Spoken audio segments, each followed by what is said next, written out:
Control. हाँ जी, तो students अस्सलामुअलैकुम। तो स्टूडेंट्स, ये रही हमारी लर्निंग असेसमेंट नंबर 7.5, जिसको हमने सॉल्व करना है for finding v naught T.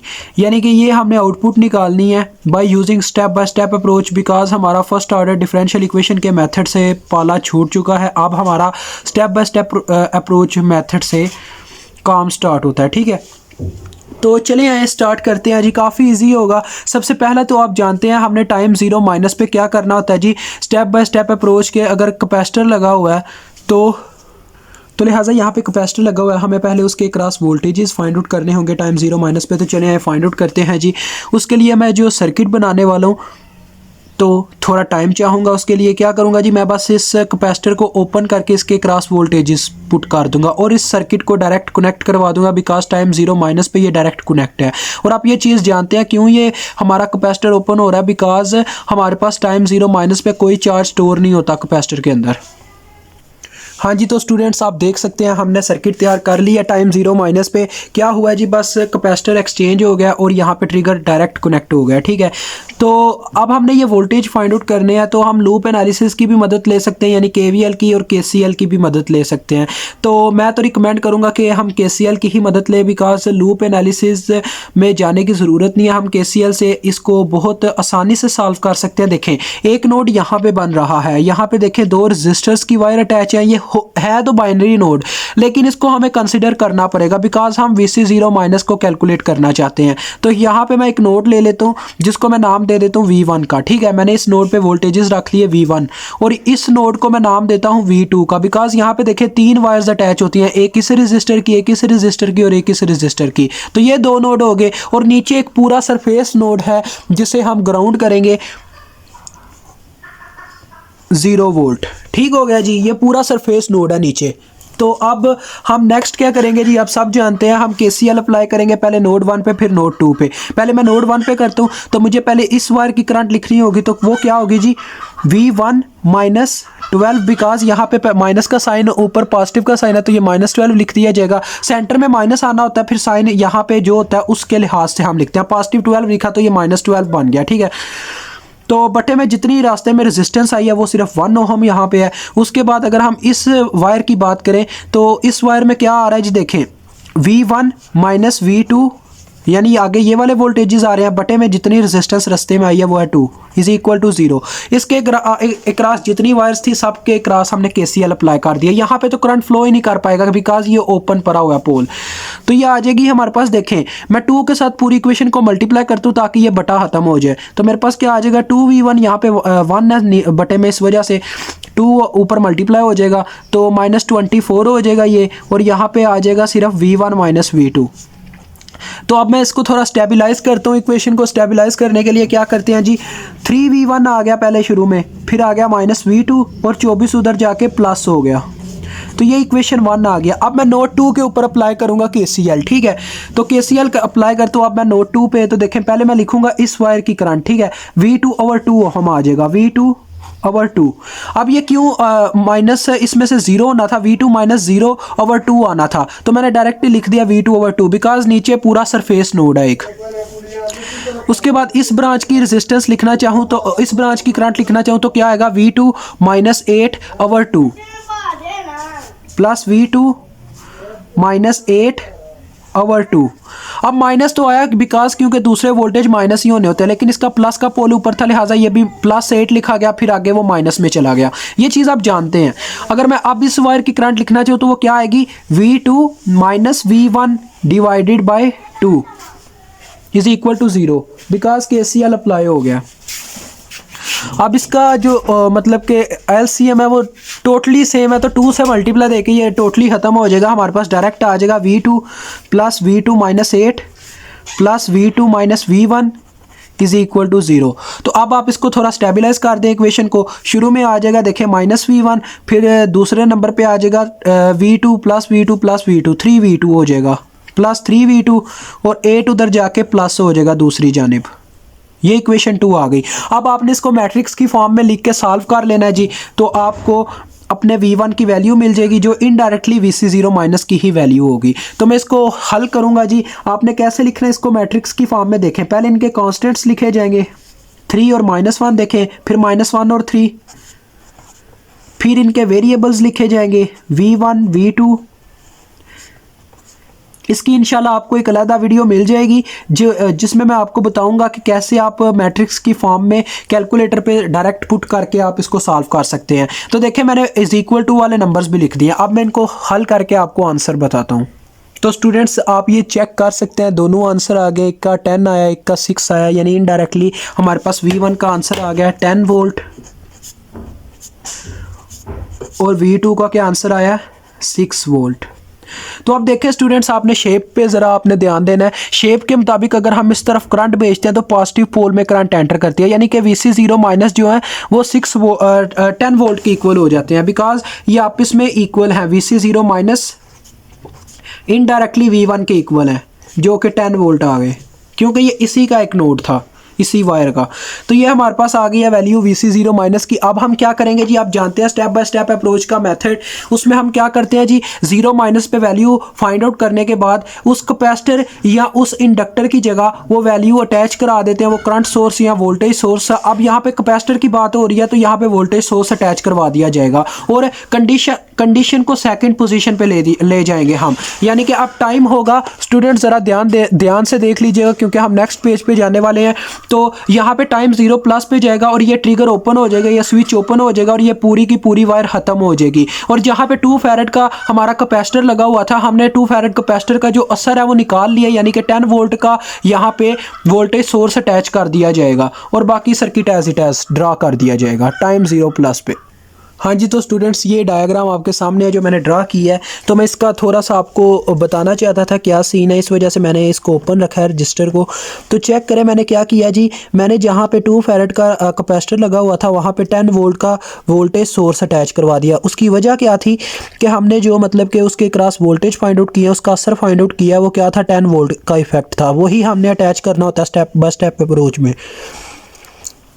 तो लिहाजा मैंने उसको अटैच करवाया और टाइम 0 प्लस पे होने की वजह से ये ट्रिगर ओपन हुआ, जिसकी वजह से इस वायर का कोई वजूद ना रहा क्योंकि यहाँ पे कोई करंट फ्लो ना किया। तो मेरे पास ये सर्किट ड्रा हो गया। अब मैं क्या करूँगा, जिस मतलब के सूरत हाल में किस चीज़ को फाइंड आउट करूँगा, यहाँ पे वोल्टेजेस को फाइंड आउट करूँगा, मतलब कि अपनी आउटपुट को V0 0 प्लस। तो चलें अब करते हैं जिसको सॉल्व। तो स्टूडेंट्स अब हमें क्या मालूम करना है जी, हमें V0 0 प्लस को फाइंड आउट करना है। तो उसको हम कैसे फाइंड आउट कर सकते हैं। अब एक ही यहाँ पे बचता है काम, वो ये है कि हम यहाँ पे क्या करें जी, हम यहाँ पे KCL की ही मदद ले लें या लूप एनालिसिस लगा दें। तो 2 तरीक़ाकार हैं। तो हम KCL की मदद लेते हैं बिकॉज वो हमें काफ़ी ईजी पड़ने वाला है। उसकी वजह क्या है जी कि हमारे पास यहाँ पे बहुत इजीली फाइंड आउट होने वाला है वोल्टेज। ये एक नोड है, ये आप जानते हैं क्यों है, क्योंकि यहाँ पे एक वोल्टेज सोर्स और 2 रेजिस्टर्स की वायर आके मिल रही हैं। तो ये एक हायर नोड है जिसे हम V1 का नाम दे देते हैं, ठीक है।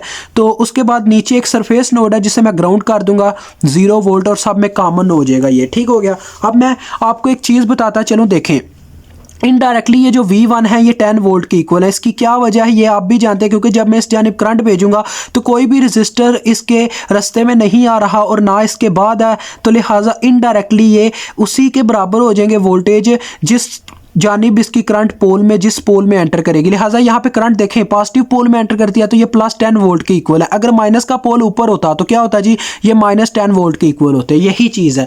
तो अब मुझे V1 फाइंड आउट हो चुके हैं, ठीक है, V1 फाइंड आउट हो चुके हैं। तो मैं V0 0 प्लस को भी कैलकुलेट कर सकता हूँ। वो कैसे, अब यहाँ पे एक बाइनरी नोड बन रहा है, यहाँ पे एक बाइनरी नोड बन रहा है, 2 जगह पे आके 2 चीज़ों का मिलाप। तो यहाँ पे मैं वोल्टेज ले लूँगा V0 0 प्लस, क्योंकि ये इसी के पैरेलल के वोल्टेज हैं, ठीक है, आपको समझ आ रही होगी।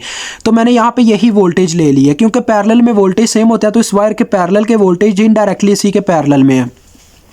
तो देखिए स्टूडेंट्स, अब मैं क्या करता हूँ जी, इस नोड के ऊपर अप्लाई कर देता हूँ KCL ये सेकंड नोड पे। तो क्या लिखूंगा मैं, देखें सारी वायर्स की करंट्स लिखूंगा। देखें पहले इस वायर की जो कि मेरे पास आ जाएगी V0 0 प्लस -0, क्योंकि ये इस नोड के साथ कंपेयर होगी करंट।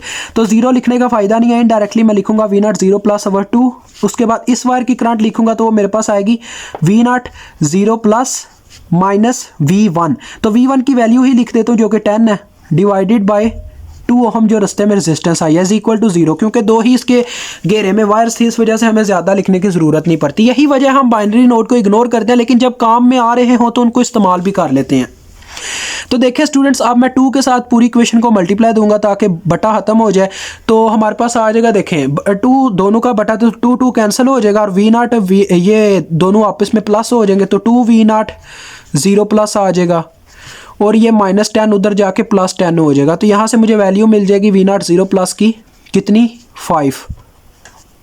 ठीक हो गया जी, इसकी वैल्यू तो मिल गई है। अब नेक्स्ट हमने क्या करना है जी, इन्फिनिटी पे जाके वैल्यू फाइंड आउट करनी है V0 की।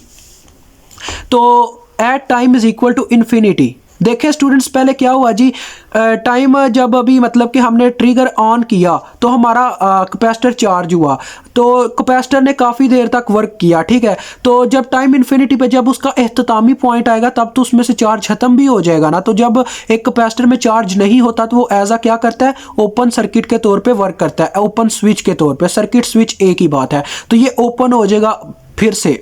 तो ओपन होने की सूरत में हमारे पास इनडायरेक्टली एक लूप बन जाएगा जो काफ़ी इजी होगा आपके लिए। देखें,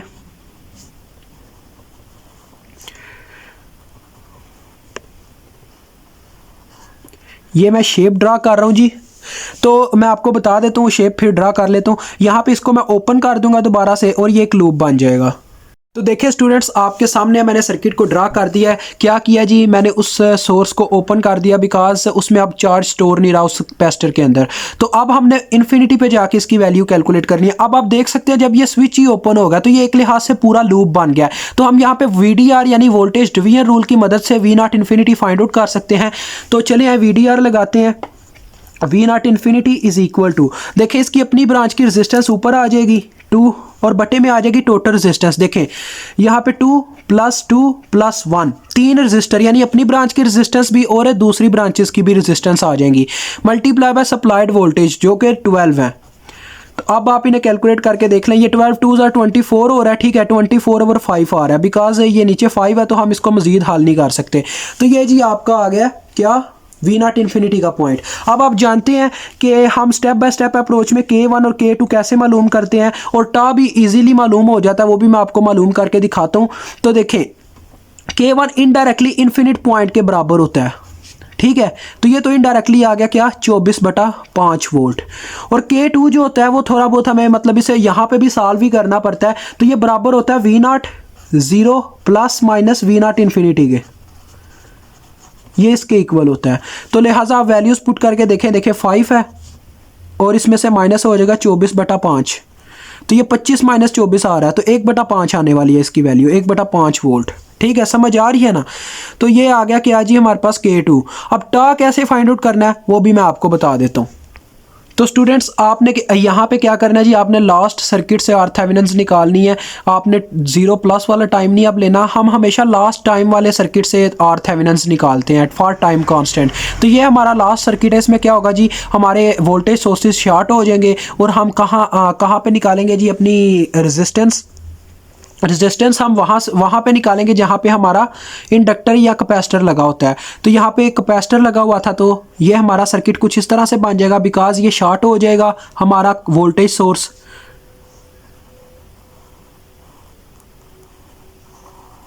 ठीक हो गया जी।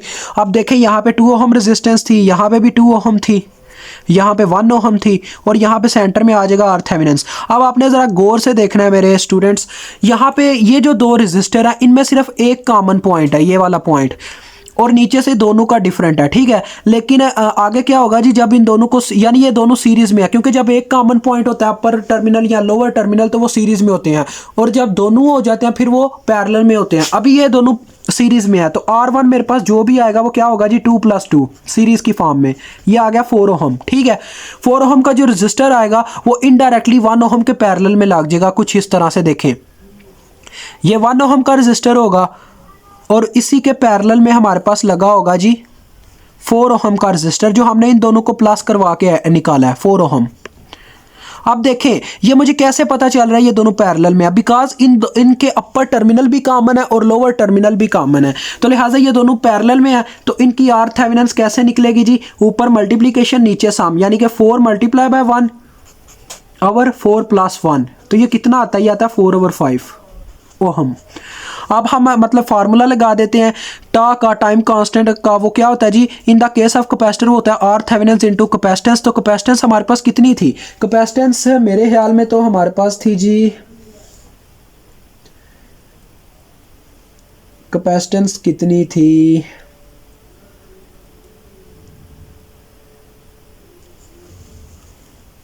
हाँ जी, तो स्टूडेंट्स जो कैपेसिटेंस थी वो 2 फैरेड थी, तो लिहाजा 2 इसके साथ जब मल्टीप्लाई होगा 4 के साथ तो 8/5 बन जाएगा ये, ठीक हो गया। तो ये आपके आ गया टाइम कांस्टेंट। अब ये ओहम में नहीं रहेगा, अब ये सेकंड में आ जाएगा, ठीक है, अब ये सेकंड में आ जाएगा, ओहम खत्म हो गया। अब देखें टाइम कांस्टेंट मिल गया, K1 मिल गया, K2 मिल गया। अब आप डायरेक्ट इक्वेशन लिख सकते हैं होमोजीनियस की फॉर्म में, V0t is equal to K1 + K2 होता है ना, तो K1 की क्या वैल्यू है 24/5 प्लस K2 की क्या वैल्यू है 1/5 प्लस 1/5, साथ में क्या होता है e की पावर -t/टा, तो टा हमारे पास क्या आया, टा आया 8/5, तो बटे में जब 8/5 लिखेंगे वो उलट के क्या बन जाएगा 5/8। तो ये आपका जी आंसर है। मुझे उम्मीद है आपको समझ आई होगी। अभी मैं इजाज़त चाहूँगा, अपना प्यार दिखा के जाइएगा कमेंट सेक्शन में भी और सब्सक्राइब के बटन पे भी। अल्लाह हाफिज़, अस्सलामु अलैकुम।